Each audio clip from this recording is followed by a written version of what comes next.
আমি প্রিয়াঙ্কা আবার চলে এসেছি তোমাদের সাথে দেখা করতে, কথা বলতে, গল্প করতে আর নিয়ে যেতে পশু প্রদর্শনী। আমাদের খড়দার পশু প্রদর্শনী যেটা আমাদের স্টার্ট হয়ে শেষও হয়ে গেছে, বাট আমার পোস্ট করতে লেট হয়ে গেল, তো তার জন্য আই এম ভেরি সরি। কিন্তু যেহেতু তোমাদের সাথে সব কিছু শেয়ার করি, তাই এটাও শেয়ার না করে থাকতে পারলাম না। এই হচ্ছে খড়দা পশু প্রদর্শনী, যেটা গভর্নমেন্ট কলোনির মাঠে হয় এবং প্রতি বছর 1 জানুয়ারি টু 4 জানুয়ারি পর্যন্ত হয়। এবং প্রথমেই দেখলে একটা লাউ, তার সাথে এই সমস্ত ফুলের একটা আলাদা ভাষা থাকে, জানো তো, ফুলের একটা আলাদা কথা বলার ধরন থাকে।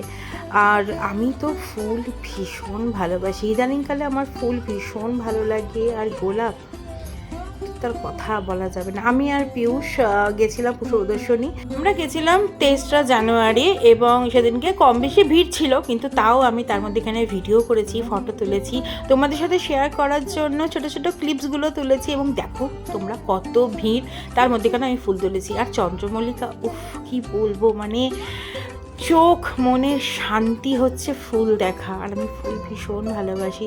তোমরা কে কে কী কী ফুল ভালোবাসো আমাকে কমেন্টে জানিও। আমার তো পশু প্রদর্শনী গেলে আমার সব ফুল ভালো লাগে, মনে হয় সব কটা টপ তুলে নিয়ে নিজের বাড়িতে রেখে দিই। কিন্তু সত্যি এই ফুল করতে গেলে কত খাটনি। আগে জানো তো পিয়ুষও খুব সুন্দর ফুলের গাছ বানাতো, কিন্তু সেই ঘন্টার পর ঘন্টা রোদ্দুরে বসে বসে মাটি ভাঙা, সার মেশানো, কত কিছু করতে হয়। আর এখন আর কাজের চাপে ওর হয়ে ওঠে না। আর এই যে এই ফুলটা আমার ভীষণ, এই যে হলুদ ফুলটা, এটা আমার বাড়িতে আমি লাগিয়েছি, ছোট্ট চারা কিন্তু লাগিয়েছি। আর সূর্যমুখী, যেখানে সূর্যমুখী সেখানে আমি, মানে কি ভালো যে লাগছিল। তোমরা জানিও যে তোমাদের কোন কোন ফুলটা ভালো লেগেছে। আর বন্ধুরা বলতে পারবে এইটা কি গাছ, কি সুন্দর ফুলগুলো। আর এইটা আমার বাড়িতে যে কবে হবে, আমি ছোট্ট চারাটা তোমাদের সাথে শেয়ার করবো। হ্যাঁ, আর অলমোস্ট ফুল দেখা শেষ, তো এবার বেরোতে হবে পশু প্রদর্শনী থেকে।